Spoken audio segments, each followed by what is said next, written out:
En la vida hemos estado predicando a veces con 10,000 personas y cosas así, pero predicarle a los siervos de Dios ya es otra cosa, aunque sean tres o aunque fuera uno. Y sobre todo cuando tratamos de temas teológicos, yo con toda humildad les digo que no sé nada. Yo tuve la oportunidad de estudiar un poco, tengo algunos títulos, pero no sé nada. La verdadera sabiduría, el verdadero conocimiento lo hemos adquirido a través del tiempo y sobre todo me adscribo a una teología que es más práctica, que es más dinámica que filosófica. Entonces, lo que yo diga también puede ir cargada de un sesgo. Generalmente nosotros tenemos patrones teológicos fundamentales, y yo con toda humildad les digo, de lo que no me avergüenzo y me siento bastante bien en decirlo, yo soy de base arminiana y soy un poquito conservador, soy pentecostés, ¿verdad? Pentecostés del wesleyano, no neopentecostés, no vamos a confundir eso. Yo soy continuista, yo creo que los dones del Espíritu Santo siguen vigentes, ¿verdad? Pero también entendemos que todo es en un orden y hemos aprendido muchas cosas, sobre todo los hermanos que piensan diferente a nosotros, como son los reformados, pues hemos aprendido muchísimo en lo personal de eso y eso nos ha ayudado a ser mensurados y hacer las cosas bien. Entonces, ahora estoy aquí delante de ustedes para iniciar un tema que es la eclesiología, ¿verdad? La eclesiología, hermanos, es un tema muy apasionante, porque ese nos va a dar cuenta y nos va a dar razón de lo que es, de lo que tenemos en nosotros como iglesia, y nos va a ayudar a tumbar muchos mitos y muchas ideas. Por ejemplo, una de las cosas que el católico nos acusa es esa división tan grande que tenemos, ¿verdad? Y siempre hablan de cuántas son, 10,000, 20,000 sectas o corrientes y cosas así, porque a ellos les cuesta mucho trabajo entender esta parte de la eclesiología. Ellos no tienen eclesiología, ellos tienen una unidad didáctica basada en la forma en que ellos han sido educados y se ha pasado por generaciones. Nosotros creemos que la iglesia empezó como una entidad viva, como un organismo vivo. Y esa iglesia, una vez que inicia, que también hay que aclarar pues anótenlo si ustedes tienen algo contra esto, hay que aclarar que eso se inicia no precisamente con Cristo. Cristo la profetiza, Cristo la va a diseñar a través del Espíritu Santo, es de Dios, es el cuerpo de Cristo, pero realmente la iglesia creo que tiene su nacimiento en Hechos 2, es ahí donde ya empieza a manifestarse propiamente como un grupo. Hasta antes eran discípulos al lado de Cristo, ¿verdad? Y ya en Hechos 2, ahí ya vamos a tener la forma en que se va a empezar a desarrollar. Entonces, la iglesia del principio no era una iglesia con un solo pensamiento, con una sola idea teológica, con una sola doctrina, ¿verdad? Sino que las iglesias estaban diseminadas, estaban separadas, ¿verdad? Y lo único que las unía era la doctrina básica de Cristo, de los apóstoles. Eso era lo que los unía, pero no había una estructura.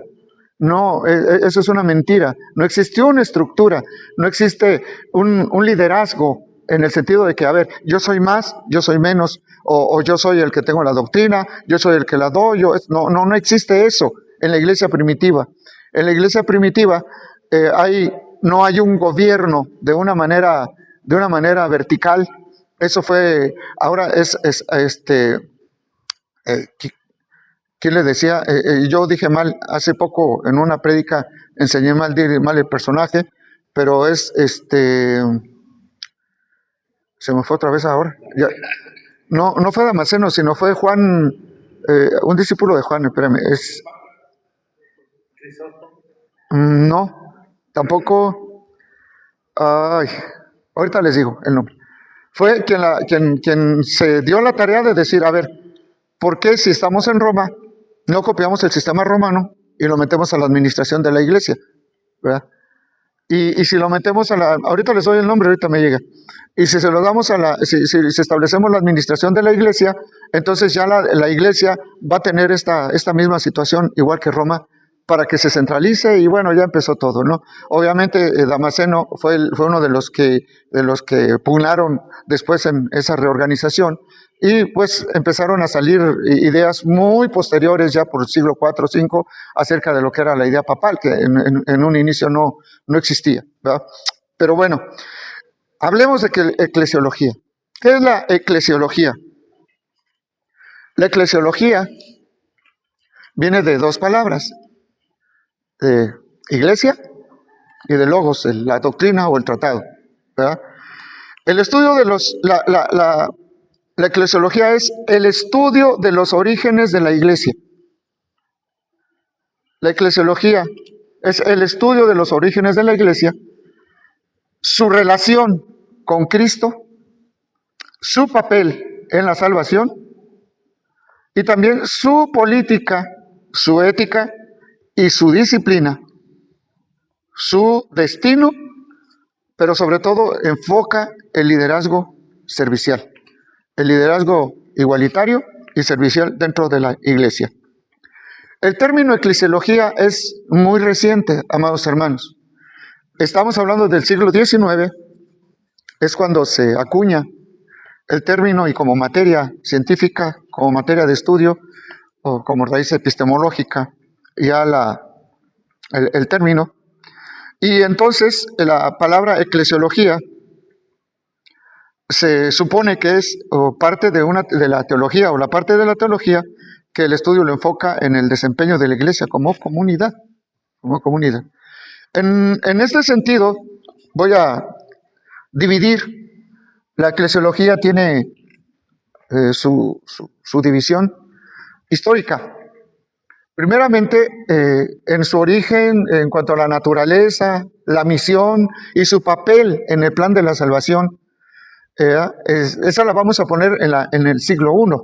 Esa es la primera etapa de la eclesiología, en el siglo I, que abarca desde que Cristo muere, resucita, y luego los seguidores empiezan a predicar el querigma, y se va a establecer. Y a partir de ahí, del siglo I, nosotros vamos a ir viendo cómo la primera fase va a ir terminando cerca del siglo II, ya cerca del siglo II. En esta fase, ¿verdad? Es una de las más importantes que nosotros vamos a tener de la eclesiología. Y en estas iglesias del primer siglo, es bien importante ver cómo estaba organizada y cómo se movía. El primer punto que tienen es que ellos tenían una comunión muy profunda entre ellos y con Dios principalmente. En base a la oración, ayunaban, y también compartían los bienes, tenían todas las cosas en común, se dedicaban a la enseñanza de los apóstoles, Hechos 2, 42 al 47, Romanos 16:5, 1 Corintios 16, 19. Voy a ir rápido porque tengo el tiempo muy limitado. Entonces no voy a detener a la lectura, voy a repetirlas: Hechos 2, 42 al 47, Romanos 16:5 y 1 Corintios 16, 19. Ahí nosotros vamos a ver cómo hacían 4 cosas fundamentales. Era, primeramente, que ellos se reunían para orar, se reunían para compartir la enseñanza de los apóstoles y se reunían para convivir. En esa convivencia se establecía también el partimiento del pan como el ritual que nosotros conocemos o como el sacramento, mejor para usar una palabra más correcta, que nosotros utilizamos. Entonces esa era la base y fundamento de la iglesia naciente, ¿verdad? Tener todas las cosas en común, la comunidad se amaba, se compartían, la enseñanza era básica y Pablo nos da una idea más o menos de lo que se hacía cuando él dice, ¿qué hacen cuando se reúnen? Alguno tiene salmo, alguno tiene palabra de edificación, alguno tiene esto, aquello. O sea, ahí lo que nosotros vamos viendo es más o menos la base de lo que se hacía en la iglesia del primer siglo. Esa la vamos a ver que se viene repitiendo. Si ustedes leen, por ejemplo, les gusta leer a los padres de la iglesia o tienen algún curso básico de patrística, se van a dar cuenta que todos los padres de la iglesia del primer siglo pensaban exactamente igual, ¿verdad? La iglesia se empezó a desviar hacia otra forma de administración hasta posterior. Pero bueno, esa es la iglesia del primer siglo. Ahora, después viene la etapa que se conoce como la etapa patrística, que son de los siglos II al VI. Es decir, segundo, tercero, cuarto, quinto y sexto, estamos hablando de aproximadamente de 5 siglos, que se desarrolla lo que se conoce como la patrística. Bueno, no me voy a meter mucho en eso, porque también está la patrística temprana, está la medieval y está la posterior todavía, pero no me voy a meter en eso, solo les digo que la eclesiología tuvo que ir desarrollándose en todo esto, ¿verdad? Tenemos la eclesiología medieval, que es del siglo X también al XIV. Perdón, les dije patrística del 2 al 11, digo al 11, al 6, yo anoté aquí mal, perdone, es al sexto. Corrijo, al sexto. Ahora tenemos la patrística medieval del siglo más o menos posteriores, de ahí hasta el 14 aproximadamente, y ya después tenemos lo de la Reforma. Ya la Reforma se establece una eclesiología muy diferente, pero bien sustentada bíblicamente. Si ustedes me permiten mi humilde opinión, la Reforma, dentro de lo glorioso que nos dejó, fue precisamente que la teología tuvo su mejor avance en todos los sentidos de la historia. No estoy comparando a Agustín o a Tomás de Aquino, pero tuvo su avance más significativo, gracias a Dios por la Reforma, ¿verdad? Y luego, pues también influyó la Contrarreforma, de alguna manera. Solo estoy dando una pequeña introducción, será interesante que más adelante se pudiera explicar cada punto, porque es muy interesante, pero bueno. Y finalmente ya tenemos la moderna del siglo XX y XXI, que ahora es entre una mezcla, es algo mixta, ¿verdad? Un poquito entre pentecostal, arminiana, reformada, pactual, etcétera. Entonces, esos son más o menos, voy rápido. Ok. Entonces, el punto es aquí que la iglesia en la Biblia, nosotros la vamos a ver primeramente como que es el cuerpo de Cristo, un solo cuerpo, es un organismo espiritual, no es una asamblea, aunque la palabra viene de asamblea. De hecho, les doy la raíz de la palabra. En la palabra, cuando nosotros vemos la iglesia en el Nuevo Testamento, hermanos, tenemos que aprender a verla desde la visión del Antiguo Testamento, ¿verdad? Pero nosotros tenemos que entender que los cristianos del primer siglo ven la iglesia a través de los ojos del Antiguo Testamento y como la van viendo en el Nuevo Testamento, pero siempre a través de la Septuaginta. Eso es bien importante que lo entendamos. La Septuaginta o la versión de los 70, como comúnmente se conoce, ¿verdad? Es la Biblia que cita a Jesús, es la Biblia que cita a Juan, que cita a Pablo, es la Biblia que citan todos los escritores, la Septuaginta, que es una traducción al griego, la primera traducción al griego que se hace partiendo del hebreo, del hebreo. Entonces, eso le va a dar un cierto matiz a muchas cosas, ¿verdad? Por ejemplo, ahí ya tenemos el problema, nomás por mencionar algo, acerca de quién es la Virgen María, en el sentido de si es solamente una señorita, o si es que, ¿verdad? Porque en el hebreo no dice así, en el Tanaj dice que es una mujer, simplemente, una muchacha, no dice que sea señorita, ni nada por el estilo, pero bueno, es otro tema. La palabra eclesia, y mire, lamento que no, iba a poner esto, pero no me quiso prender, yo desconozco, como yo no me meto en medios, ya no supe yo ahí, pero quería poner todas las diapositivas, ¿verdad? La palabra eclesia, sí, claro que sí. La palabra eclesia, que es la iglesia, se deriva de dos palabras, la palabra ek y la palabra kalein. Entonces, tiene una connotación de llamado, significa llamar fuera o convocar. Generalmente, en el Antiguo Testamento se le da la idea de ser sacados. Tiene que ver con el pueblo de Dios, en una primera instancia, pero el pueblo de Dios es sacado de Egipto, ¿verdad? Más adelante trataré de explicar, si me da tiempo y si no lo dejamos en suspenso, cómo Jesús cumple perfectamente con ese pasaje cuando dice: de Egipto llamé a mi hijo. Entonces ese es el llamamiento de la iglesia, es convocar, sacar fuera, ¿verdad? Y no se refiere a la estructura física. En todas las veces que aparece la palabra iglesia en el Nuevo Testamento, jamás de los jamases habla de una estructura física como tal. La iglesia es el conjunto de los que van siendo salvos, de los que conocen al Señor Jesucristo, de los que se rinden a Él. La iglesia es la iglesia de los santos, ¿verdad? Pero tiene un distintivo muy especial. ¿Por qué? Porque esta asamblea santa o este conjunto de personas le da cierto matiz y cierta validez, no solo como una palabra tal, sino lo que le viene. Estaba viendo que en la gran mayoría de las veces, y aquí sí me gustaría que vieran Romanos 16, aquí sí quiero que lo vean, y también Hechos 20:28. Tengan estas dos citas. Por favor, Romanos 16 y Hechos 20:28.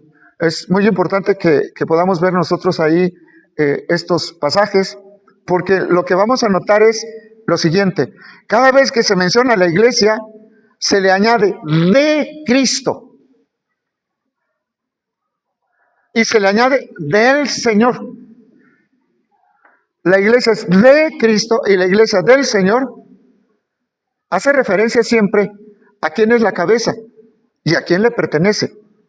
Eso lo hace diferencia, porque la palabra, ustedes pueden encontrar la palabra asamblea, la van a encontrar muchas veces en el Nuevo Testamento, pero si no lleva esta frase de Cristo o del Señor, entonces no se está refiriendo a la iglesia de Cristo. Eso es lo que hace la distinción entre los términos, ¿de acuerdo? Entonces, Cristo es la cabeza y la iglesia es su cuerpo. Y Hechos 20:28. Ok. Ahora, Israel es una figura del plan y propósito eterno en la salvación. Israel se convierte en la primera asamblea de Dios, el pueblo de Dios. ¿Se acuerda que en el Nuevo Testamento, en los pasajes que le acabo de mencionar, es de Cristo y del Señor? Pues Israel es del Dios, el Israel de Dios, ¿verdad? Entonces ahí tenemos nosotros la primera sombra y figura de lo que va a ser la iglesia, pero con la diferencia pues de que en el Antiguo Testamento el ser miembro de la iglesia va a ser pactual y va a tener que ver con la obra que Jesucristo, por la obra que la ley hace en cuanto al pacto que se hizo con Abraham de la circuncisión en primer lugar y después en la ley, después en la ley, obviamente por lo que se establece, ¿verdad? Como mandamiento. Ok. Israel, y mire, esto es muy interesante. Israel es llamado Hijo de Dios. A Israel se le llama Hijo de Dios. Se le llama primogénito de Dios. Le doy la cita, Éxodo 4:22. ¿Ok? Y entonces, cuando viene Cristo, Cristo es llamado Hijo de Dios. Hijo de Dios. Pero Cristo tiene dos vertientes en ese llamamiento. La primera es porque Él va a ser, o Él es el Hijo de Dios, entonces Él es la iglesia está dentro de Él, eso dice Efesios, en Cristo, y todas las veces que utiliza, la palabra en griego siempre es dentro de, entonces vamos a entenderlo.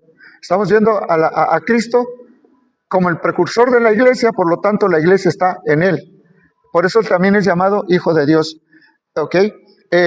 Juan 3:16, Mateo 16:17, Marcos 1:11, Mateo 26, del 64 en adelante. Entonces la iglesia también, por adopción, toma conjuntamente el mismo nombre como Hijo de Dios o como hija de Dios. Eso es muy interesante. ¿Por qué? Porque Cristo es Hijo de Dios en cuanto a Cristo es cabeza de la iglesia y es la iglesia su cuerpo. Entonces la iglesia es adoptada. Ahora, la iglesia es hija de Dios, pero por adopción. Y entonces es importante entender qué importante es la eclesiología, porque no nada más es ser cristiano y ya, sino que tiene que haber un sentido de pertenencia al cuerpo de Cristo. Y el sentido de pertenencia al cuerpo de Cristo tiene que ser precisamente en una iglesia. Porque la iglesia es el cuerpo de Cristo y porque la iglesia es donde se manifiesta Cristo, es donde se vive a Cristo, es donde se siente a Cristo, es donde tenemos toda la esencia de Cristo. Por eso, una persona alejada de la iglesia difícilmente se puede llamar cristiana. Es un humilde concepto. ¿Ok? Entonces, le dice el Señor a Jesús, mi hijo eres tú, yo te he engendrado hoy. No voy a meterme en cuestiones teológicas, conozco perfectamente lo que Tomás de Aquino habla en la procesión de la Trinidad y la dinámica que se mueve, pero yo no estoy ahí, ahorita estoy hablando de la obra de Cristo para la iglesia. Entonces, como hijo, él tiene una doble línea, nace de la descendencia de David según la carne, de acuerdo a lo que dice Romanos 1 de 3 al 4, pero también es por el poder de la resurrección que es declarado hijo de Dios. Entonces noten estas dos cosas. Nosotros tenemos una doble connotación de hijo de Dios hacia Cristo. Una, primeramente, en el sentido de ser llamado. De Egipto llamé a mi hijo.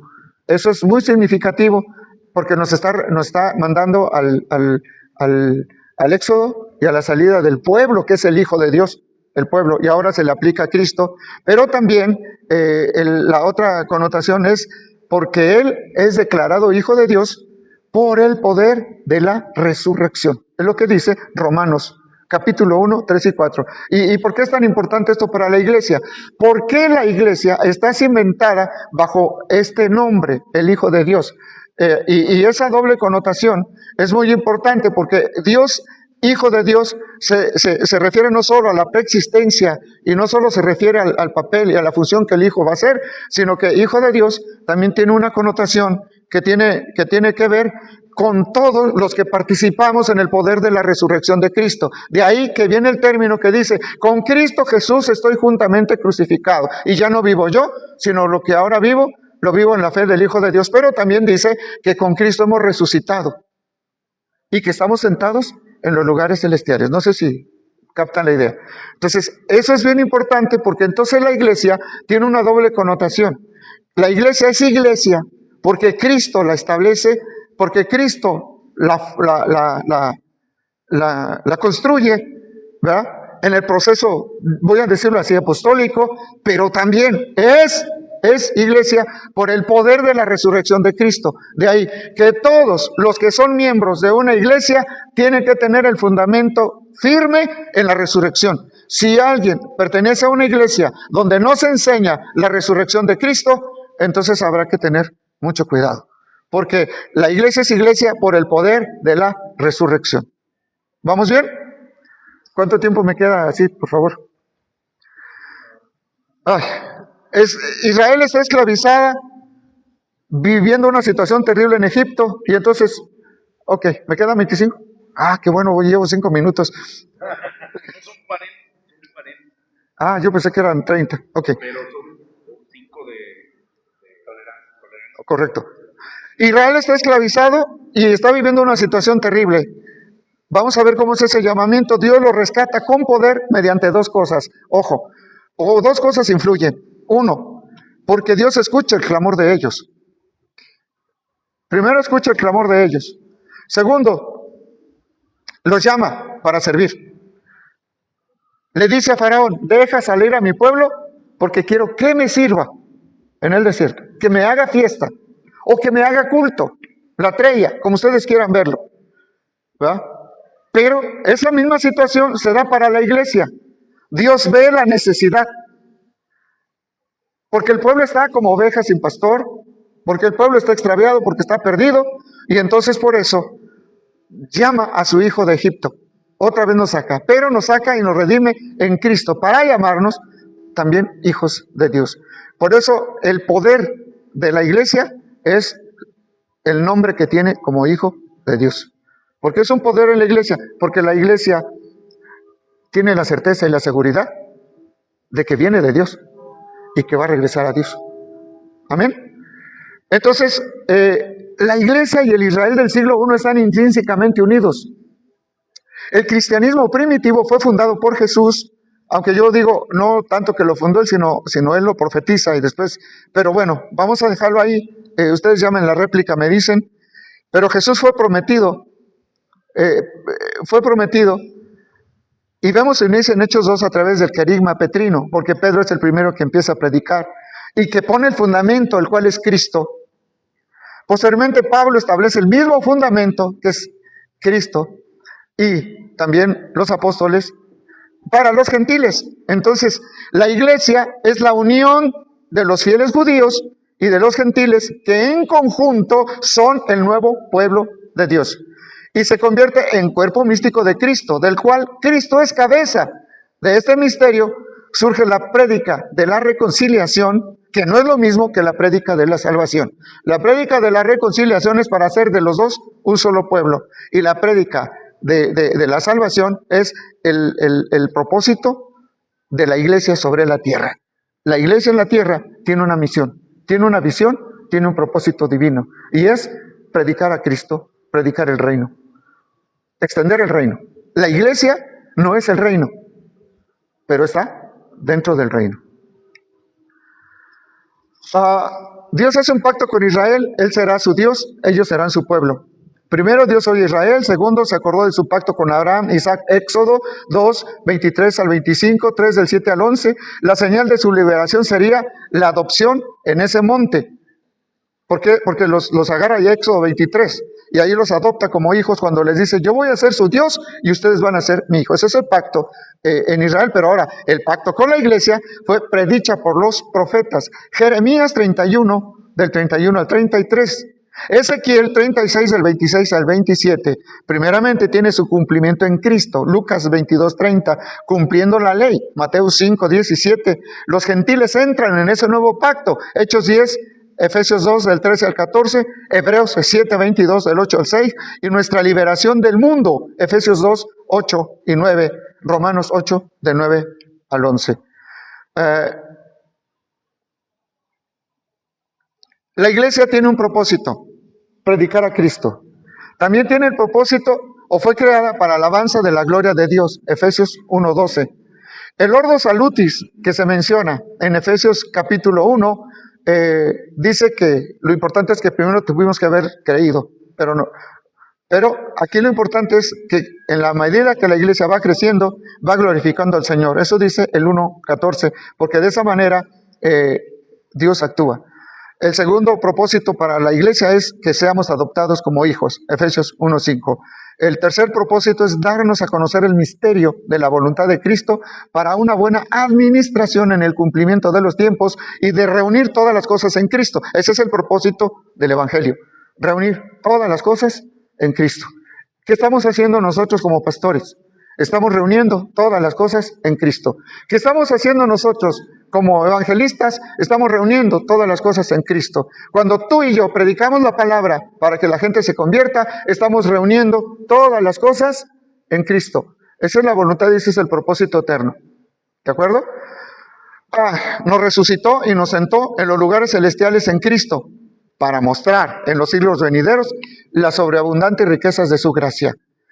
Si usted quiere saber qué significa profetizar en este tiempo, usted como iglesia, nosotros somos profetas de Dios, porque nosotros a la hora de estar predicando a Cristo, estamos enjuiciando al mundo. Entonces no necesitamos los profetas como dones particulares, sino que lo que nosotros necesitamos es predicar el Evangelio. Ahí van incluidas dos cosas. Estamos convenciendo al mundo de pecado, de justicia y de juicio, pero también les estamos diciendo que la única manera de poder ser parte del reino de Dios es que pertenezcan a una iglesia.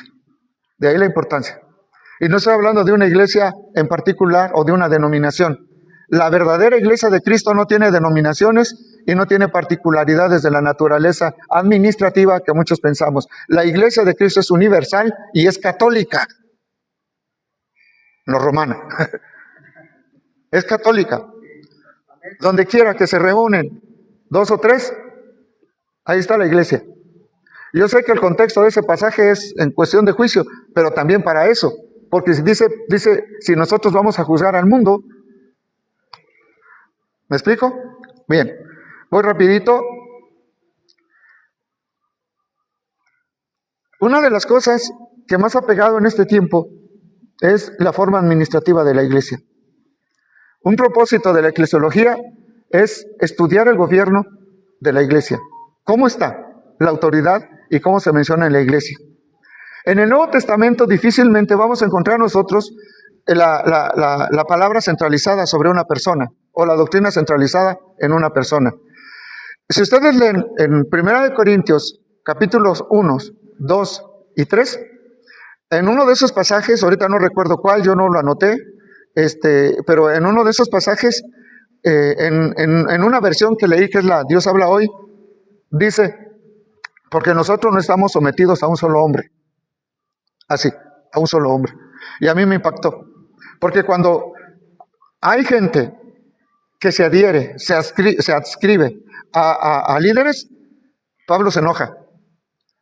Dice, yo fui informado por parte de los de Cloé que hay entre ustedes divisiones y las hay de tal nivel que uno dice yo soy de Pablo, otro dice yo soy de Apolos, otro dice yo soy de fulano y cada uno dice ser de quién. Dice, pero no es así. Yo les pregunto, ¿quién murió en la cruz del Calvario? ¿Quién fue crucificado? ¿Fue Pablo? ¿Fue Pedro? ¿Fue Apolos? Y menciona un Cristo, ¿eh? Algunos dicen, ese Cristo no es Cristo Jesús, sino se refiere a alguien que así se le decían Mesías. Pero igual si fuera, lo está comparando. ¿Quién de todos fue crucificado? Entonces da a entender Pablo que nosotros como iglesia estamos sujetos a Cristo, porque Él es cabeza de la iglesia. Nunca se le da un nombre particular a un brazo, a una mano o algo por el estilo. Ya sé que la objeción va a ser, y los 5 ministerios no es mi tema, pero puedo dar respuesta.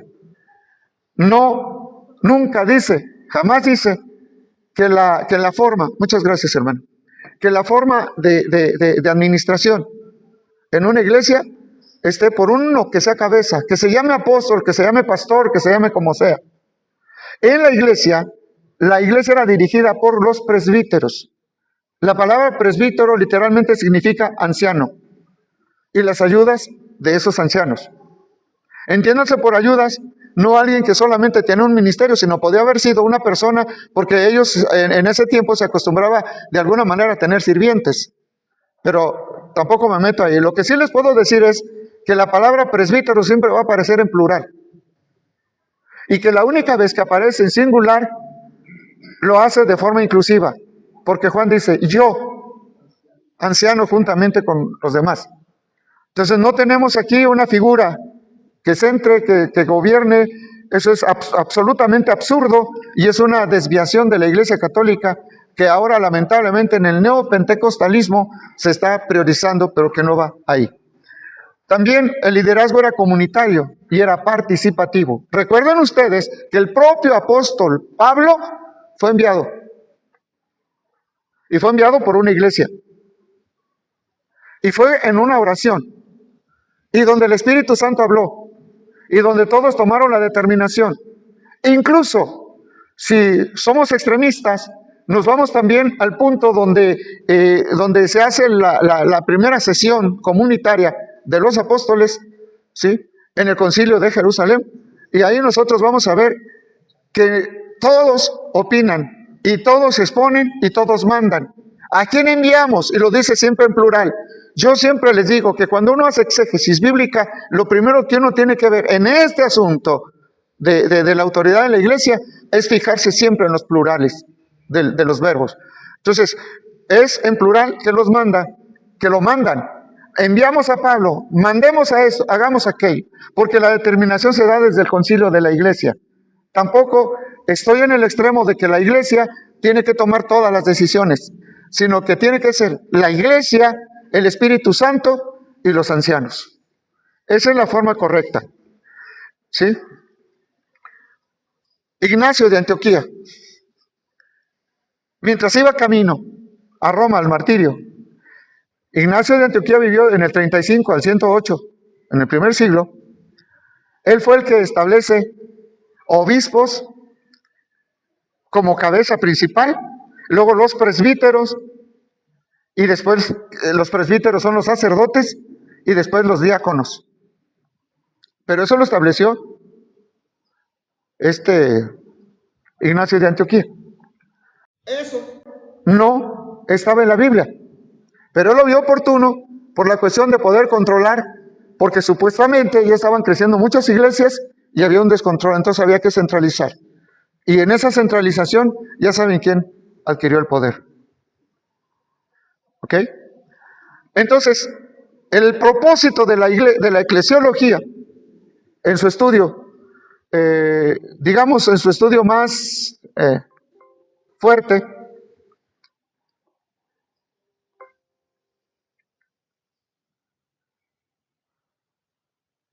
es, sin duda alguna,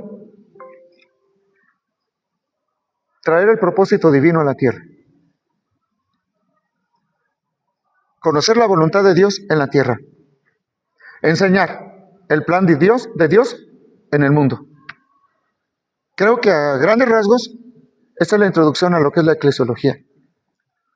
Va a haber ocasiones, cada uno de ustedes va a exponer, y estoy seguro que todos vamos a ser enriquecidos en todo.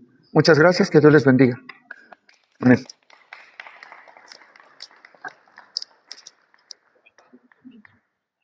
¿Sí? Pero yo tenía mi plan ya hecho. Fue cuando dijo Cristo profetizó la iglesia. Y yo creo que sí la profetizó, pero creo que también porque Cristo le dice a Pedro que edificará. Oh. Entonces comentaba esa parte. Entonces, así como Cristo tiene varias funciones también. La Biblia dice que es autor, consumador de la fe. Igual con la iglesia, él también es autor y también la profetiza. Así como es hijo de Dios, así como es sacerdote. Pero ya es algo como así observativo. No, de eso se trata. Sí. Respecto a todo lo demás, las etapas de la iglesia y la organización hasta donde llegamos, me parece que es buena la información, que sepamos, afirmemos esas cosas.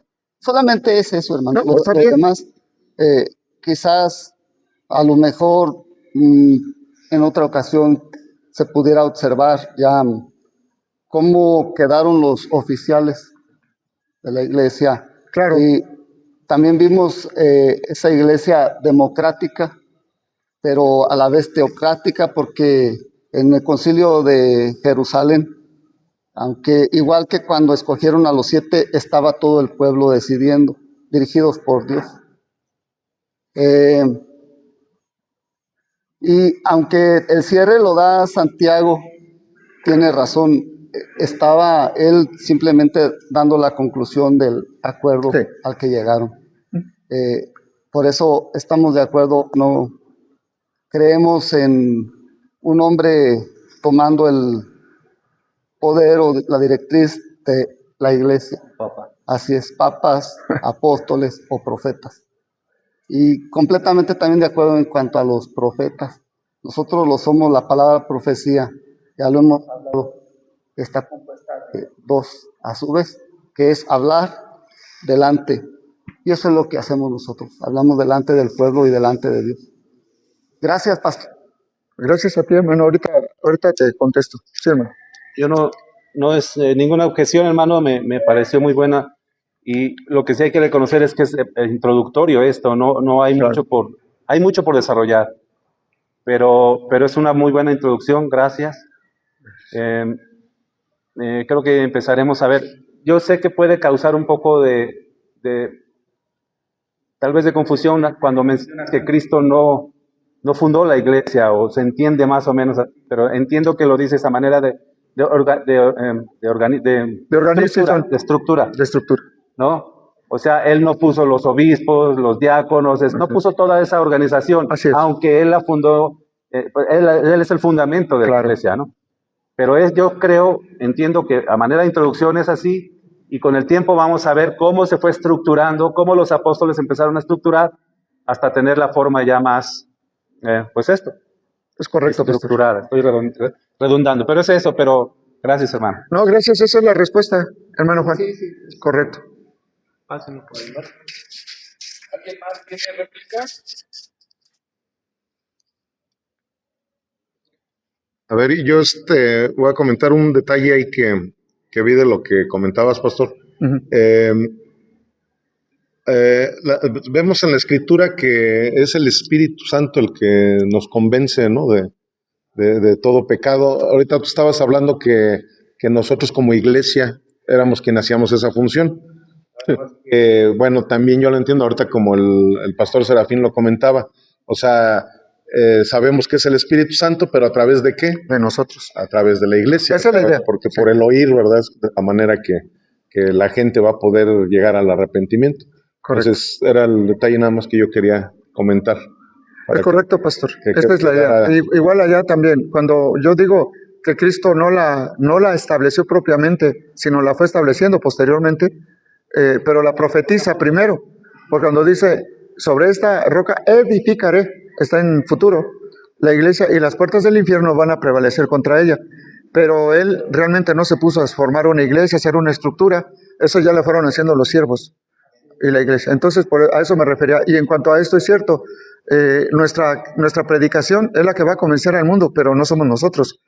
Somos el instrumento. El Espíritu Santo nos va a usar.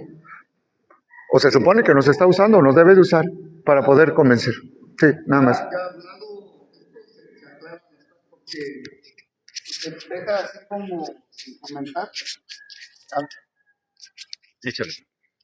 Ya hablado y aclarado esto, queda tranquilidad en la mente, ¿no? Porque el problema es dejarlo así. Entonces ha habido consecuencias de gente que si cree en las cosas así como se hablan o como aparecen a veces literales y creen que ellos pueden atar y desatar. Por ejemplo, entonces era bueno aclarar esto, que simplemente estamos diciendo o omitiendo más bien algunas cosas como a través del poder del Espíritu Santo es que podemos llegar a las personas. Y de la misma manera la palabra edificaré, que ya sea claro, pero a veces es el riesgo de dejar las cosas así pues con alguna duda. Gracias. Entonces, quizás eso nada más era afinar esos detalles, pero la historia, gracias. No, gracias a ti. Creo que el hermano quería hablar. Sí. Más quisiera, bueno, agradezco mucho la presentación. Quisiera agregar de la iglesia es la única, bueno, si pudiéramos decir, institución que como dicen, que tiene función para personas desde, como dicen, de la cuna hasta la tumba. Entonces, en la sociedad no hay, podemos hablar de escuelas o política o asociaciones de diferentes tipos, son de profesionistas de X, ¿no? O son políticos de cierto partido, o son de una edad, pero en la iglesia es para ancianos, jovencitos, niños, recién nacidos, mujeres, hombres, diferentes razas, lenguajes, grupos de etnia, o sea, y con el propósito de lo que usted explicó muy bien, o sea, de la cuestión de tener presencia. Entonces, si no vemos otra cosa, podemos decir, pues es por Dios, o sea, no es una cosa o sea, los hombres en cierta forma hacían sus ideas, pero la unicidad de la institución es increíble. Amén. Gracias por el comentario. ¿Alguien más? Creo que tenemos algo de tiempo, Emanuel. Esa las contesta, sí.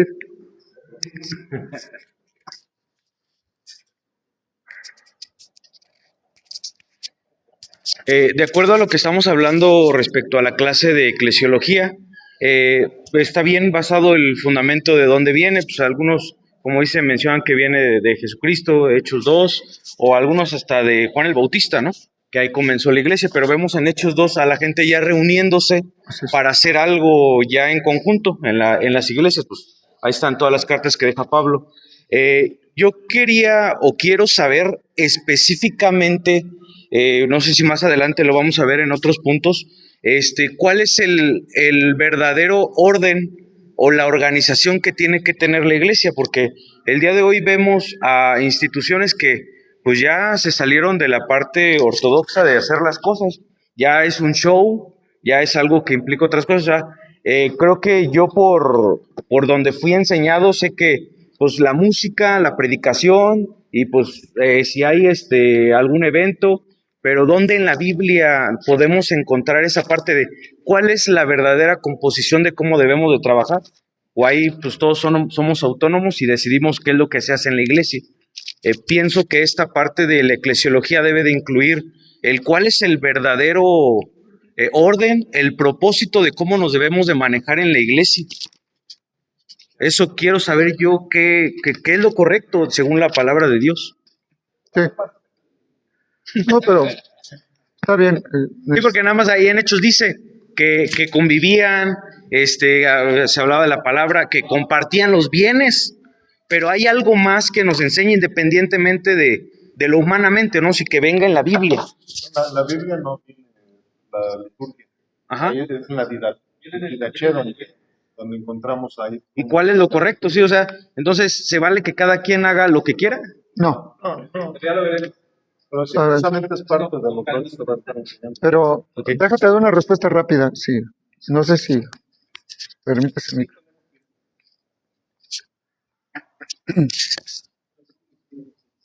Ahí ya tienes tú.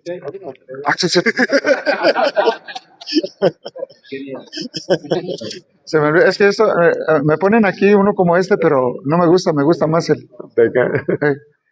Ok, vamos a entender. La iglesia, a final de cuentas, tenía que evolucionar. Nosotros no podríamos aplicar en todas las épocas, estrictamente hablando, la forma administrativa que la iglesia del primer siglo tenía. Sería tanto como imposible y ridículo, ilógico. El tiempo cambia, los tiempos cambian, las formas cambian. Y no estoy hablando de que la iglesia evolucione en el sentido humano, o no sé cómo explicarlo, sino que a final de cuentas la iglesia es la que va ejerciendo su atención, su presión en la sociedad en todos los tiempos, pero es diferente. Ahora, en el principio, los principales líderes de la iglesia, vamos a utilizar esa palabra, no me gusta, pero la utilizamos para ilustración. Líderes de la iglesia son los apóstoles. Ahí los tenemos, trabajando. Pero ellos, si tú analizas la teología de ellos, en ningún momento ellos se adjudican señorío, control, administración y poderío. Específicamente tienen una función: enseñar la palabra. Por lo tanto, no pueden servir a las mesas. Orar y enseñarla. Entonces, ¿qué necesitamos? Ayudas. Vengan estas ayudas. ¿Las voy a poner yo porque yo soy el apóstol? No. Ustedes son iglesia, el mismo espíritu que está en mí está en ustedes. Hagamos algo. Oremos y que Dios nos muestre quién. Así fueron elegidos. Ese echar suertes es un mero trámite. Pero fueron elegidos por Dios. Ahora, de ahí en adelante, cada vez que ves la palabra presbítero, está refiriéndose a ancianos. Ancianos en la iglesia no es el pastor, por mucho que nos duela. Poimenoi, no. Ancianos en la iglesia son presbíteros y está hablando de todos. Y dice que esos tienen que pastorear. El término pastor de ahí se deriva en tiempos modernos. Pero en la antigua iglesia del primer siglo no se dice así. Ahí es pastorear en cuestión de la función, pero son los ancianos los que pastorean. No es el pastor el que pastorea a los ancianos. Son los ancianos los que pastorean. Esa estructura sí está clara si la ves en la Biblia. Todos los ancianos. Es decir, cuando Pablo va, dice que él va estableciendo ancianos en las iglesias. ¿Por qué pone a varios? Para que nadie centralice el poder sobre una persona. Eso es lo primero. No vamos a poner jamás a un solo líder que esté de cabeza. No, señor. Vamos a poner ancianos. ¿Cuántos te gusta? Yo no sé. La Biblia no es clara. Pero lo que sí estoy seguro es que pone más de uno. Más de dos. Entonces aquí hay 3 ancianos y los ancianos tienen gobierno. Entonces esos ancianos que tienen gobierno, esos tienen que dirigir la iglesia. Estos son ok. Se utiliza la palabra pastores para ellos. Porque es en la función que están haciendo, pero repito, siempre van a estar en plural. Entonces, cuando el único pasaje No sé si es Tesalonicenses o Colosenses al final, donde Pablo dice, oren por los pastores y sométanse a ellos. Hebreos 13, ok, gracias. Y sométanse a ellos, obedecer a vuestros pastores, está en plural. Están los ancianos. Él es el príncipe de los pastores, pero siempre es plural, hermano Manuel. Entonces, no podemos nosotros pensar, ya, ok, sí, subiendo lo alto, llevó cautiva la cautividad y dio dones a los hombres y esos dones, a ver, aquí tenemos 5 ministerios, pero no hemos entendido que los ministerios son funciones y esas funciones son del Espíritu Santo de Dios. Entonces, yo cuando voy a predicar, como ustedes, aquí hay un misionero, y si alguien va de misionero, está haciendo una función apostólica. Pero no quiere decir que sea un apóstol del Espíritu, de los del Cordero. Eso es lo absurdo y lo ridículo. Pero está haciendo, ahorita voy con, pastor, es un enviado. Y él como enviado tiene que dar cuentas a quienes lo enviaron. A los ancianos. Entonces, ese es el primer modelo, que de ahí ha evolucionado y no lo podemos evitar. Porque también si ahorita, por ejemplo, nosotros queremos aplicar eso en la modernidad, sería sumamente complicado, vamos a ser honestos. No tenemos. Entonces, Tiene que haber un pastor, bueno, pero el pastor no es señor de la iglesia. entonces la iglesia tiene un liderazgo plural. En cierta forma. Perdone, es que se había adelantado. Sí, yo nada más quería comentar que esa es la esencia de este tipo, que nadie se ignore de esto que estamos haciendo, sino que podamos hacerlo como se está explicando en este sentido, porque normalmente las alianzas de pastores, los grupos de pastores, las corrientes, siempre se busca alguien enseñorearse de este tipo de grupos, y yo creo que la esencia principal tiene que ser esta en este lugar y en este grupo que está naciendo, y somos iglesia. Los que estamos aquí en realidad somos iglesia, y ese modelo debe de mostrarse en lo que estamos haciendo y lo que queremos hacer. Correcto. Le damos así y luego usted, pastor. Ya, adelante. Adelante. Como se está grabando, entonces ¿para qué? Sí. Sí, retomando un poquito la pregunta de mi hermano Emanuel, yo creo que esta es una inquietud que tenemos muchos pastores y yo la tuve en su debido momento, porque yo empecé en un grupo carismático, ¿no? Donde se hacían prácticas sin criticar, por supuesto. Ahí creo que libertad, pero se hacían prácticas como que se imponían las manos, se caían, panderos, banderas, danzas y todo ese tipo de cosas. No estoy juzgando, o sea, no se trata de eso, estoy mencionando. Y tu pregunta, quiero entender, va por ese lado. ¿Qué es lícito hacer en la iglesia en un sentido litúrgico? Liturgia es lo que se hace para el culto de adoración a Dios, ¿no? ¿Qué es lícito hacer? ¿Qué no es lícito hacer? ¿Qué hay en la Biblia que nos indique qué sí hacer y qué no hacer?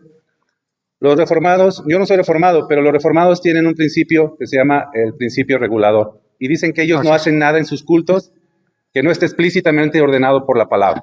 Ellos dicen eso. Creo que no es tan simple y creo que no es tan factible porque hay cosas que hacemos por nuestra modernidad y cultura que hacemos para un buen desarrollo de la iglesia. ¿Sí me explico? Así que en ocasiones va a haber cosas, mi hermano Emanuel, que vamos a tener que implementar, aunque no estén explícitamente ordenadas en la Biblia, para un buen desarrollo de la iglesia, ¿no? Entonces, creo que en lo litúrgico, y de hecho en lo litúrgico se ha caído en muchos debates y controversias. Creo que debemos ser tolerantes y respetuosos con muchos hermanos mientras no hagan algo herético, que vaya en contra de la sana doctrina y en contra del buen desarrollo de la iglesia, en contra de la deshonra y ¿no? Y es ahí donde cada uno debemos de caer en juicios prácticos, pero en juicios espirituales también, y pensar mucho en el Señor. Primero los Corintios dice, hágase todo decentemente y en orden. Así es. Entonces, esa es una base que ya tenemos para proceder. Y sí vemos a lo largo del Nuevo Testamento varias prácticas, ¿no? como las mencioné en Hechos 2, ¿no? La oración, el estudio, las ordenanzas, etcétera. Pero a lo largo del Nuevo Testamento vemos otras prácticas también, como entonar himnos, como dar testimonio, y no sé, pero eso ya cada uno va a resolver, hermano. Sí hay algunas pautas, pero a final de cuentas eso se extiende y cada grupo tiene, de acuerdo a su contexto, su cultura, su propia conciencia y libertad, sin deshonrar al Señor. Amén. La respuesta. Pero eso lo vamos a ver, hermano, vamos a ver. Vamos a hablar en el proceso práctico. Consideren que yo solo di una introducción. Bueno, Muy somera. Nada más un pequeño comentario, porque veo ahorita que una de las cosas a ver si no ven la transmisión, el pastor Fidencio se fue por algunas situaciones. Actualmente hay tantas prácticas tan feas en las cuales al ser humano se enaltece sobre otros. Entonces, yo he escuchado a muchísimos pastores decir lo siguiente: el pastor es la cabeza de la iglesia. No, la cabeza de la iglesia no es el pastor, es Cristo. Es Cristo, y eso lo vimos, ¿sí? Y pues cuando vemos aquí, a mí me encantó esto de la pluralidad. ¿Por qué? Porque sí dice, y que constituyeron ancianos en las iglesias. Y siempre que habla de la pluralidad del gobierno de la iglesia, a mí me gusta mucho, porque yo no voy y impongo en mi iglesia. Siempre hay un concilio en el cual, oigan, vamos a hacer esto. ¿Lo hacemos? ¿No lo hacemos? ¿Qué pasa? ¿Hay consejo? ¿No consejo? X, ¿sí?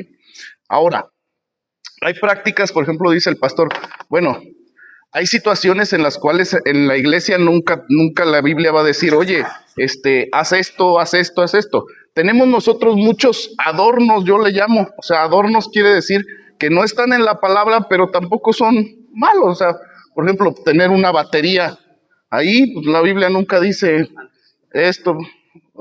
Algunos dicen que la batería es del diablo, ¿no?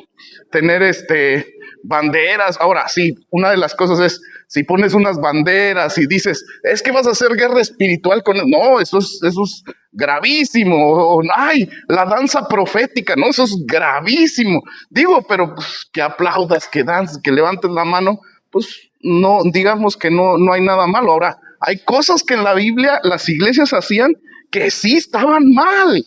Por ejemplo, dejaron su primer amor, tenían prácticas sexuales, paganismo, tenían falsas enseñanzas. O sea, hay muchas cosas que la Biblia dice, eso no lo hagan. Y todas las iglesias de la Biblia, todas tuvieron errores garrafales. Los corintios, los todos tuvieron errores. A mí me gustó mucho esto de la pluralidad, porque la verdad no permite que una persona se enseñoree sobre otra, porque yo vengo igual que muchos de ustedes de una iglesia donde le teníamos que besar la mano al pastor y decirle papi, y yo estaba de menso. O sea, yo ahí estaba, sí, mi papá, y le besaba la mano al pastor, y yo decía, ay, Dios me va a honrar por honrar a mi pastor. Manos, pues si él debería de ser un servidor, él debería de haberme servido a mí como nueva oveja a crecer. Bueno, nada más es mi comentario. ¿Alguien tiene otro comentario, hermanos? Pues yo creo que cerramos, y nada más para decirles que pues nos vamos a ver en un mes, pero no va a ser aquí en Celaya. Nosotros, perdón, lo recibimos con todo gusto, pero pónganse de acuerdo. Si ustedes dicen, vamos a León, allá lo recibimos con cariño, con gusto, pero consideren lo que se pasa, porque digo, si vamos a enseñar la palabra, sea tú sí.